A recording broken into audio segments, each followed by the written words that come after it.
Assalamualaikum warahmatullahi wabarakatuh. Perkenalkan, nama saya Sapna dari kelas 11 TKJC. Di sini saya akan mempresentasikan materi yang berjudul kebutuhan jaringan bandwidth dan software. Bandwidth. Yang pertama, kenapa aspek-aspek di bawah ini mempengaruhi dalam membangun layanan jaringan?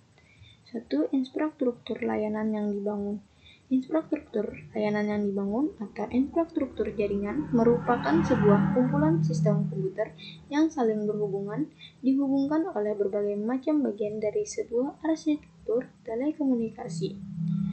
2. Kecepatan transfer data. Kecepatan transfer data merupakan kecepatan dalam mentransfer data saat menggunakan jaringan internet. Kecepatan akses yang dimaksud adalah banyaknya bit data dari satu komputer ke komputer lain yang dipindahkan. 3. Lebar bandwidth. Ukuran kecepatan akses internet adalah besarnya bandwidth atau dari lebar pita. 4. Jumlah pengguna. Pengguna atau user merupakan salah satu yang dapat menyebabkan performa jaringan. Kegiatan sederhana seperti mengunduh file di internet atau menonton YouTube. Kegiatan tersebut dapat menyebabkan kinerja jaringan dan melambatnya koneksi internet. 5. Kualitas koneksi. Kualitas jaringan yang buruk dapat mempengaruhi kinerja yang buruk pula dan dapat menyebabkan jaringan yang tidak dapat mencapai potensi penuhnya. Sebaliknya, kualitas jaringan yang baik dapat mempengaruhi kinerja yang baik. Yang kedua, mekanisme bandwidth. 1. Network bandwidth capacity. Network bandwidth capacity atau kapasitas lebar pita diartikan sebagai nilai maksimum besaran transfer data seperti tulisan, gambar, video, suara, dan lainnya yang terjadi antara server hosting dan komputer lain dalam satu periode tertentu.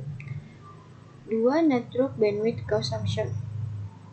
Network bandwidth consumption adalah jumlah konsumsi transfer data yang dihitung dalam satuan waktu bit per sekon.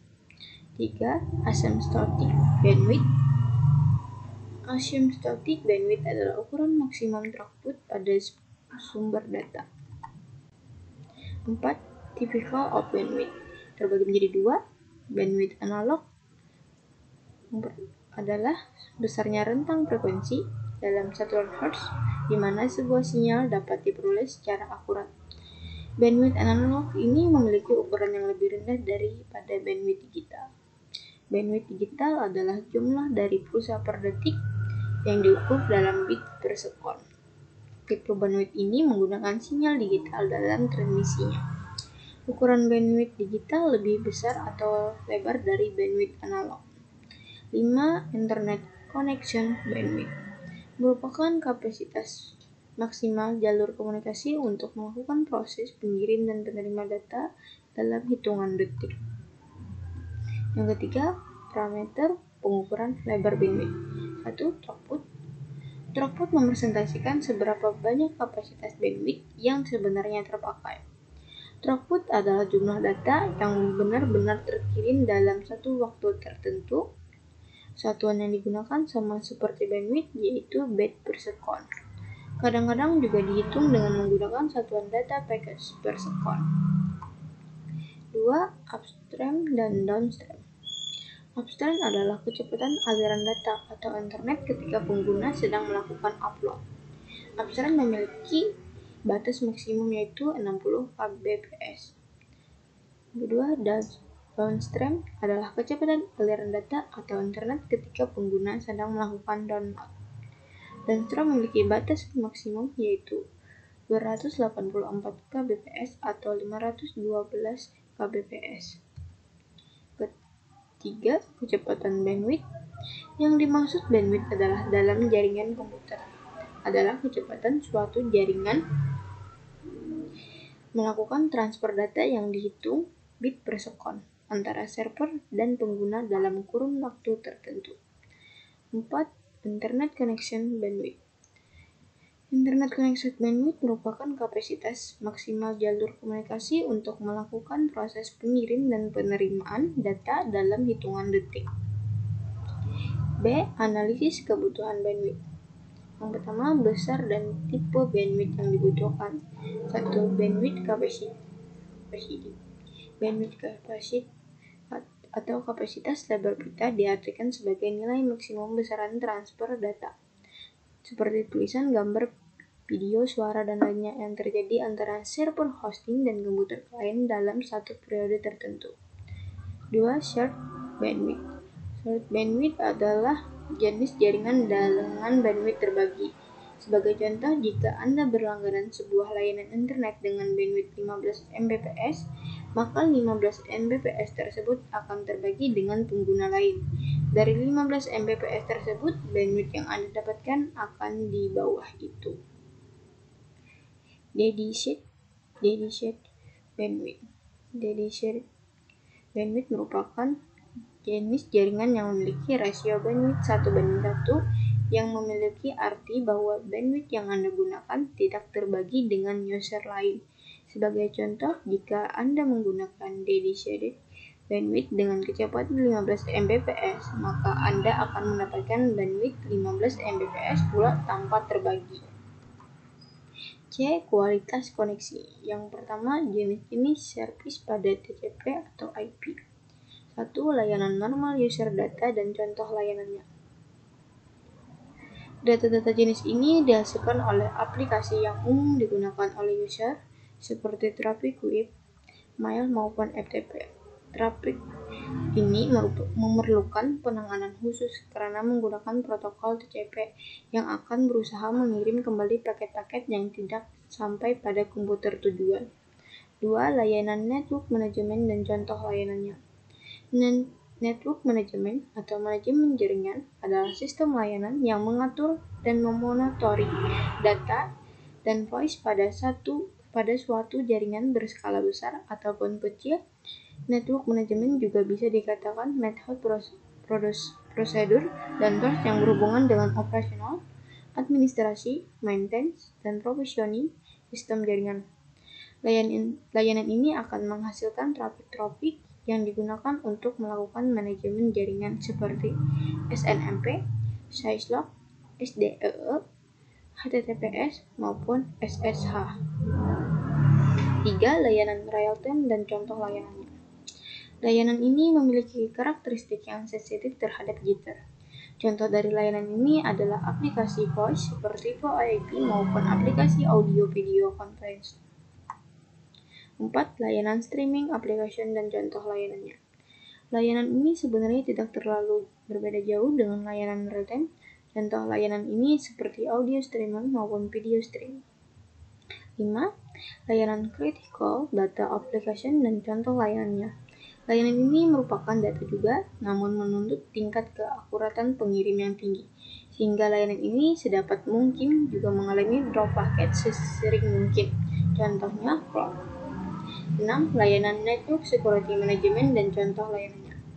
Keamanan jaringan atau network security terdiri dari kebijakan dan praktek untuk mencegah dan memantau akses yang tidak sah, penyalahgunaan, maupun penolakan yang terjadi. Contohnya firewall. Yang ke-7, layanan network control traffic dan contoh layanannya. Traffic ini menghasilkan protokol-protokol yang akan mengendalikan jaringan. Traffic ini membutuhkan alokasi bandwidth yang baik dan harus dikirimkan sesegera mungkin, jangan sampai mengalami keterlambatan. Contoh net traffic. Yang ke-8, layanan response service dan contoh layanannya. Traffic ini sebenarnya adalah traffic biasa, namun sangat berpotensi untuk digunakan dalam penyerangan seperti denial of service.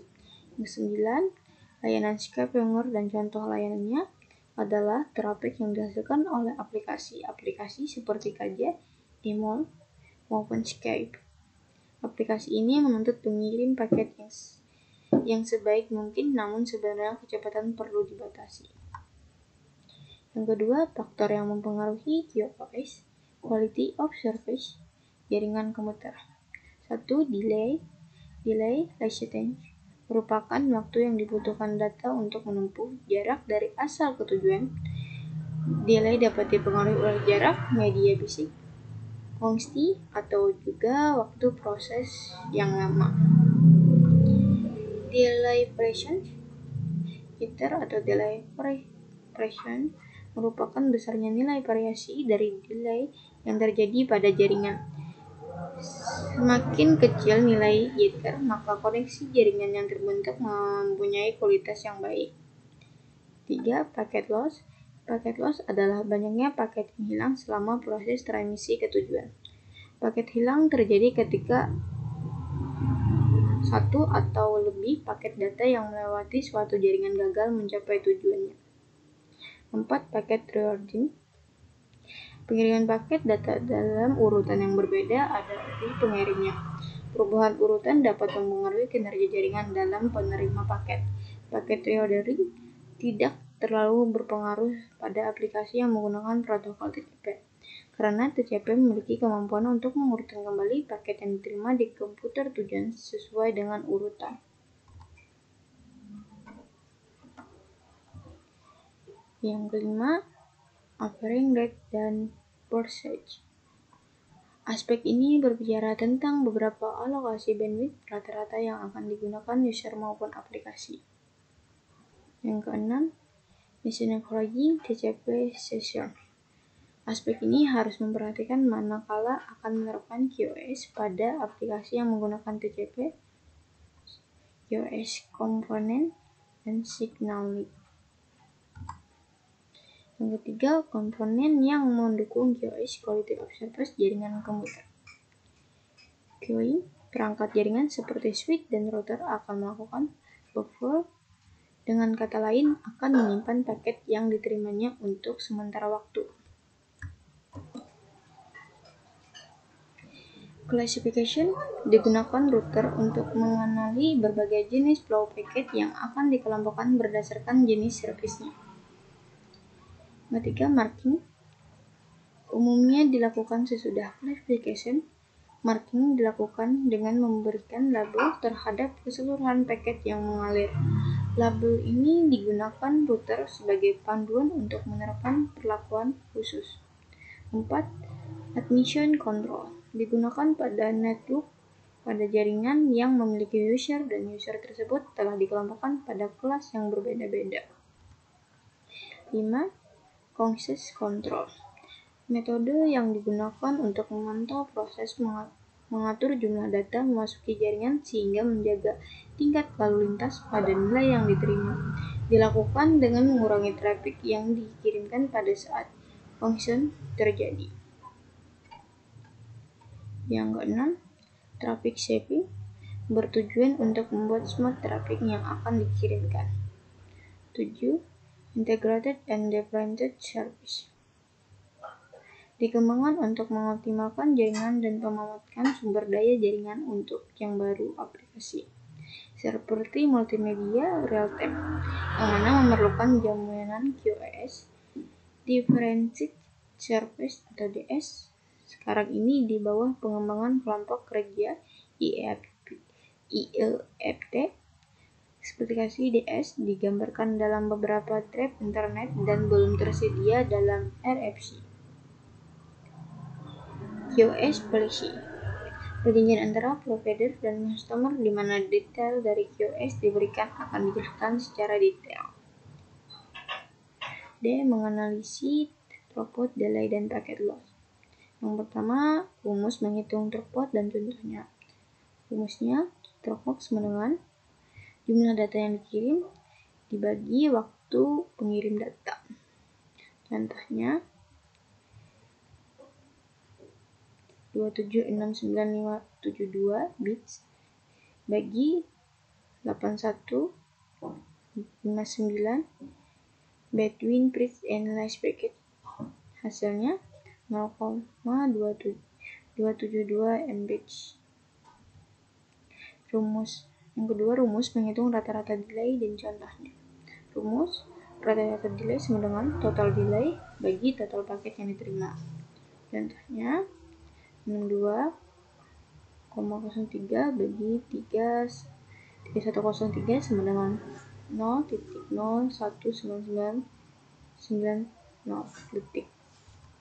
Yang ketiga, rumus menghitung packet loss dan contohnya. Rumus yang diterima sama dengan paket yang dikirim kurang paket yang hilang. Contohnya 3103 kurang 45 sama dengan 3058.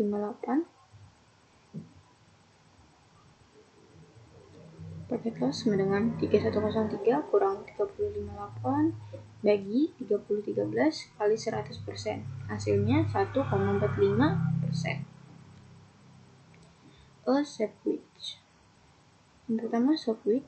Sandwich adalah suatu alat yang mampu menghubungkan antara jaringan sirkuit dengan jaringan paket, termasuk di dalamnya adalah jaringan telepon tetap (PSTN), internet yang berbasis IP, kabel TV, dan juga jaringan seluler yang telah ada selama ini. 2. Komponen sandwich. Pertama, Media Gateway Controller. Media Gateway Controller adalah sebuah sistem yang digunakan untuk menangani panggilan yang dilakukan oleh pengguna melalui sebuah sambungan internet. Yang kedua, Signaling Gateway.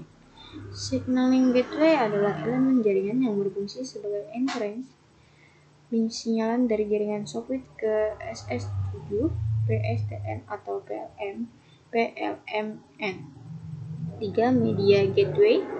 Media Gateway Control Protocol adalah protokol komunikasi penyisinya dan panggilan yang digunakan dalam sistem telekomunikasi Voice over IP.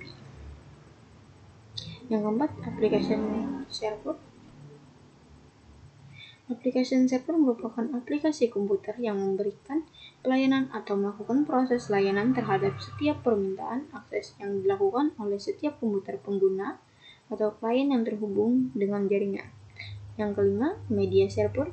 Media server berguna untuk berbagai file, video, atau audio dalam jaringan menggunakan media streaming.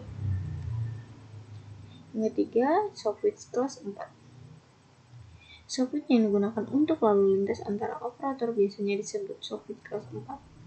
Fungsi utama dari software kelas 4 adalah besarnya ukuran